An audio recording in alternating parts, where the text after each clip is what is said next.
इसलिए ध्यान रख करके चलना, अशुद्ध आहार कभी नहीं देना। नहीं है हमारे पास दाल रोटी देना, चावल दे देना, लेकिन अशुद्ध आहार नहीं देना। किंचित मात्र भी अशुद्धि नहीं चलती, क्योंकि जैसा खाओ अन्न, बोलो धर्म पुरुष, जैसा खाओ अन्न वैसा हो मन, और जैसा पियो पानी वैसी बोलो वाणी, है ना। जैसे तुम्हारे पास तुम्हारे अन्न खाओगे, जैसा तुम अनाज खाओगे, है ना, वैसा ही तुम्हारा आत्मा का परिणाम होगा। जैसा पानी पियोगे वैसे ही तुम्हारे भाव बनेंगे, है ना। इसलिए दिया कि मुनिराज को शुद्ध 40 प्रकार के दोषों से 16 उद्गम, 16 उत्पादन, 10 ऐषणा, 16 दूनी 32, 10 42, 4 संयोजन आदि 46, इस प्रकार से दोषों को टाल करके मुनिराज के लिए क्या आहार दान दिया जाता है। और ऐसा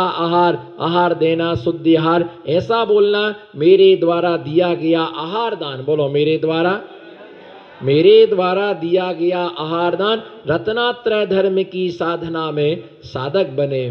बोलो मेरे द्वारा दिया गया आहार दान आपकी स्वाध्याय में साधक बने। मेरे द्वारा दिया गया आहार दान आपके सामायिक में साधक बने। मेरे द्वारा दिया गया, बोलो मेरे द्वारा दिया गया शुद्ध आहार आपके शुद्ध चारित्र्य में निमित्त बने। ऐसा जो रहता है ना, शुद्ध आहार देना तो उसके रत्न, और अपने मन में शुद्ध आहार देने पर अपने मन में भी शांति रहती है। और यदि अशुद्ध आहार दिया है तो मन में विकल्प उठते हैं, हमने गलत किया, बोलो हमने गलत किया, इसका परिणाम क्या होगा। और कुछ घटना घट जाती तो ऐसा मन में आता, हमने गलत किया, उसका परिणाम हमको हमारे लिए मिला।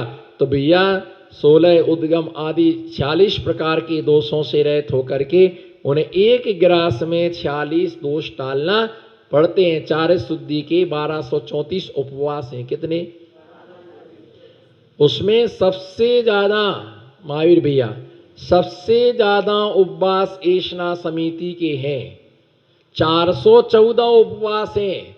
40 का 9 में गुणा करो, 40 का 9 में गुणा करो, 414 उपवास, एक एक के 9 उपवास ये मन से वचन से काया से कृत कार्यत अनुमोदना, 3 का 3 में गुणा करना, 3 3 का 9, 414 उपवास एक समिति की शुद्धि करने के लिए साधु 414 उपवास किया करता है। 414 उपवास किया करते। एक इतना सब क्योंकि सबसे ज्यादा दोष आहार संबंधी चर्याओं में लगता है। और मैं ये मानता कि इस पंचम काल में, बोलो इस पंचम काल में अगर इन श्रावकों के द्वारा शुद्ध आहार मिल जाए तो ये समझना कि हमारा बहुत बड़ा सातिशय पुण्य है। बोलो इस पंचम काल में श्रावकों के द्वारा यदि शुद्ध आहार मिल जाए तो ये हमारा बहुत बड़ा पुण्य है।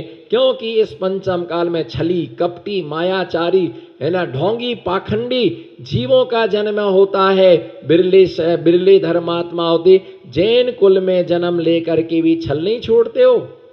जैन कुल में जन्म लेने के बाद कपट नहीं छोड़ते हो। जिनेंद्र भगवान की पूजा करने के बाद तुम्हारे अंदर की मायाचारी नहीं जाती है। गुरुओं की सेवा करते समय भी तुम्हारे मन से पाप नहीं जाता है। एक तुम दिगंबर मुनिराज से मजाक कर रहे हो, उसका परिणाम तुम्हें क्या भुगतान करना पड़ेगा ये तुम सोचो। पंचम काल में यदि शुद्ध आहार मिल जाए तो ये बहुत बड़ा पुण्य कर्म का क्या है उदय है। इसका मतलब आप ये विचार मत करना कि महाराज हमें दोष लगा रहे हैं कि आप बहुत सारे लोग शुद्ध आहार देते हैं लेकिन बहुत सारे लोगों की न कपड़े की शुद्धि रहती, कौन बदले कपड़े, कौन धोए कपड़े, ऐसा करने वाले भी लोग हैं। मान लो कोई महिला है आहार देने आई और सोले की साड़ी क्या पहने थी। अब सोले की साड़ी पहन करके उसने क्या कर दिया, आहार दे दिया। महाराज जी का आहार हो गया। अब उसी कपड़े को उतार के रख दिया।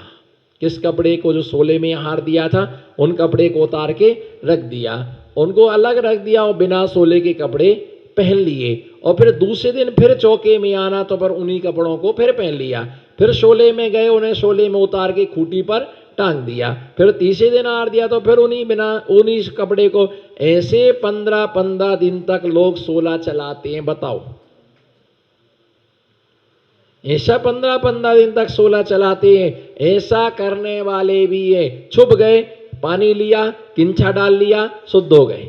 क्या कर लिया? पानी का किंचा डाला, और किंचा डालने के बाद है ना, जैसे ही किंचा डाला, किंचा डालने से शुद्ध हो गए। किंचा डालने से शुद्ध नहीं होते भैया, ये ध्यान रख करके चलना, पूरे कपड़े रोज धोना पड़ते हैं। और ये ध्यान रख के चले, मंदिर के कपड़े जो धोती दुपट्टे डले मंदिर में, वे कपड़े कभी भी शुद्ध नहीं होते हैं।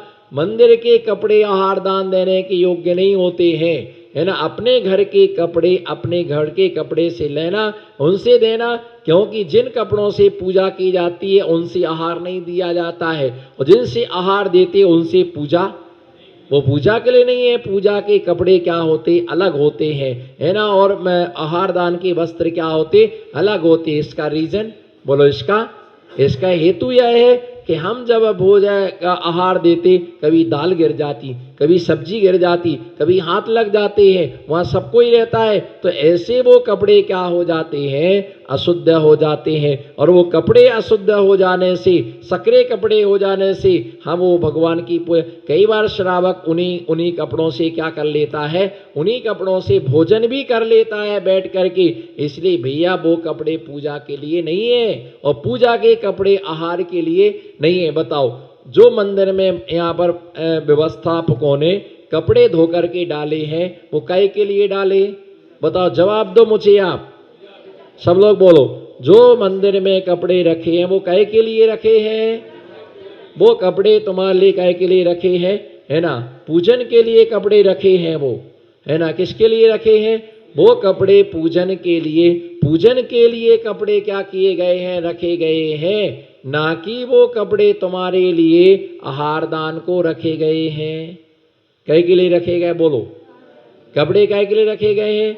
वो कपड़े पूजन के लिए। तो आपने किस में यूज किए? आहार दान में। तो आपने दोष किया कि नहीं किया? आपने अनुचित काम किया। पूजन के कपड़े तुम्हें उपयोग लेना ही नहीं चाहिए थे, वो उसके लिए। और कई जगह आहार दान के लिए वस्त्र क्या होते हैं? रखे रहते हैं, तो उन कपड़ों का किस में यूज करना? उसे आहार में उन कपड़ों के लिए क्या करना? यूज करना।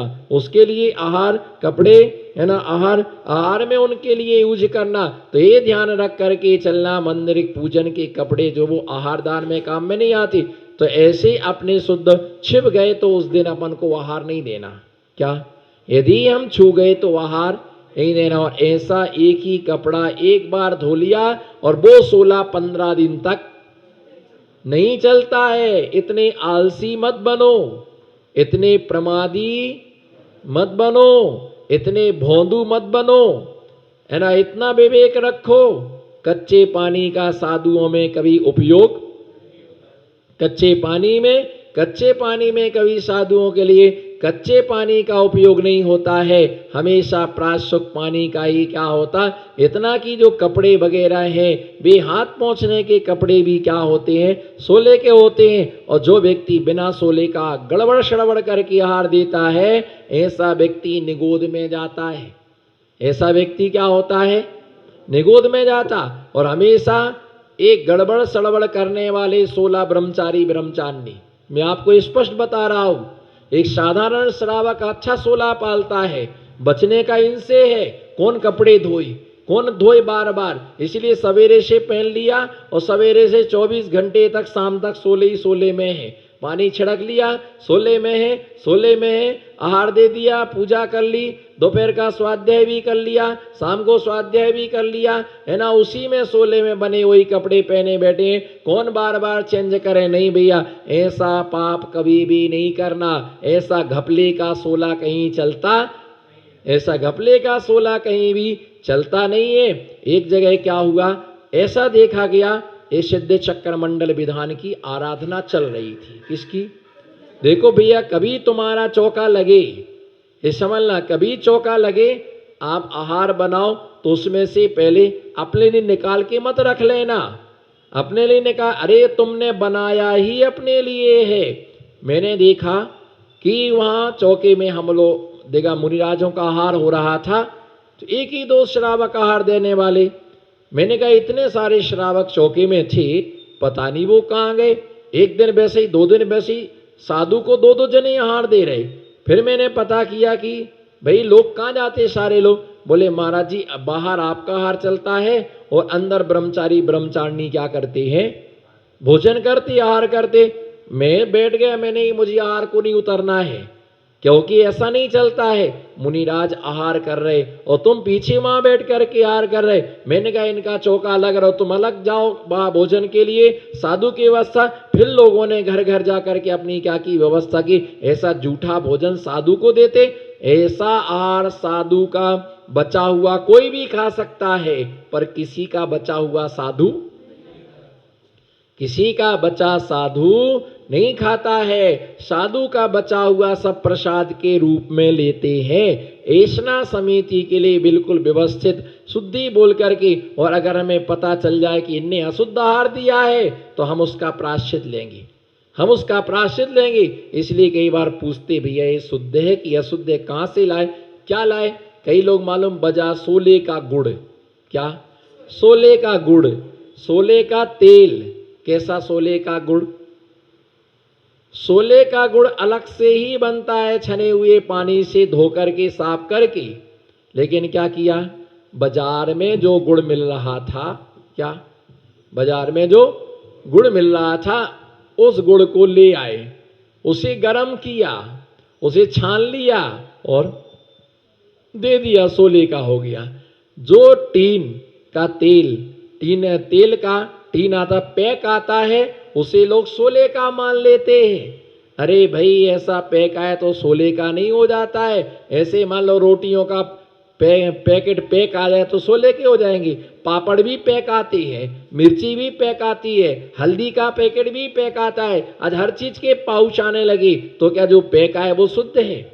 बिसलरी की बोतल में पानी भी, पीयूष भैया बिसलरी की बोतल, आरओ का पाउच, कुछ तो बोलो अशोक जी, है ना। ये जो सब चीजें पैक आती है, इसका मतलब पीते जाओ, है ना। ऐसा नहीं होता है। आजकल बर्फी का पैकेट भी पैक आता है, बंगाली रसगुल्ले भी, वो आधा हरा आधा लाल, आधा सफेद आधा हरा बंगाली मिठाई आती है, नीचे पूरी सफेद, एक तरफ लाल एक तरफ हरी, फिर कहते तिरंगा झंडा भारत का। तो इसका मतलब ये नहीं है कि जो आए उसको हम क्या कर लें, खा लें, वो शुद्ध है। वो ऐसा शुद्ध होता ही नहीं है। ऐसे अशुद्ध वस्तु देने की अपेक्षा वस्तु ना देना अच्छा है, लेकिन कभी भी अशुद्ध वस्तु साधु को आहार में नहीं देना। ऐसे ईशना समिति, आदा निक्षेपण समिति, वस्तु को उठाते रखते समय पिच्छिका से क्या करना, कमंडल को उठाना है तो अभी क्या करो, परिमार्जन करो। कमंडल को जमीन पर रखना तो अभी पिच्छिका से क्या करो, परिमार्जन। किताब उठाना है तो परिमार्जन करो, रखना है तो अगर पन्ना भी पलटाना है तो भी पिच्छिका से क्या करो। बोलो इतना सूक्ष्म है हमारा जैन दर्शन, कितना सूक्ष्म है, बोलो मोनू भैया कितना सूक्ष्म है। अगर पेज भी पलटाना है तो पहले तुम क्या करो, क्यों, उसमें जीव हो सकता है, सूक्ष्म जीव हो सकता है, नहीं देख पाए तो उसको क्या करना, परिमार्जन। कोई चीज पुस्तक हमें उठाना है रखना है तो परिमार्जन करके ही रखना। आदा निक्षेपण समिति और अंतिम में प्रतिष्ठापन समिति। कौन सी समिति, प्रतिष्ठापन समिति का मतलब होता है मलमूत्र को विसर्जन करने के लिए खुले प्रदेशों में जाना। कहाँ जाना, खुले प्रदेश का मतलब होता है कि जंगल में जाना, जहां पर भूमि जली हुई है, प्राशुक है ना, जहां पर गीलापन नहीं है, पत्यादि नहीं पड़े हुए हैं, ऐसे गुप्त प्रदेशों में मल का विसर्जन करने के लिए जाना। इसका नाम क्या है, इसका नाम क्या है ना, प्रतिष्ठापन समिति। बिना प्रतिष्ठापन समिति के हे जीव तेरी प्रतिष्ठा होने वाली, प्रतिष्ठापन समिति से ही तेरी क्या होगी, प्रतिष्ठा, और जिसकी होती है धर्म में निष्ठा वो पालन करता है समिति प्रतिष्ठा। जिसकी धर्म में होती है, बोलो हाथ उठा, जिसकी धर्म में होती है निष्ठा, जिसकी चारित्र्य में होती है निष्ठा वो समिति पालता है प्रतिष्ठा। और जो ख्याति प्रतिष्ठा में लगा हुआ है, पूजा पाठ में लगा हुआ है, जो यश कीर्ति में लगा हुआ है, ऐसा व्यक्ति समितियों का पालन न लेट बाथ का मुनिराज उपयोग नहीं कर सकते हैं। किसका?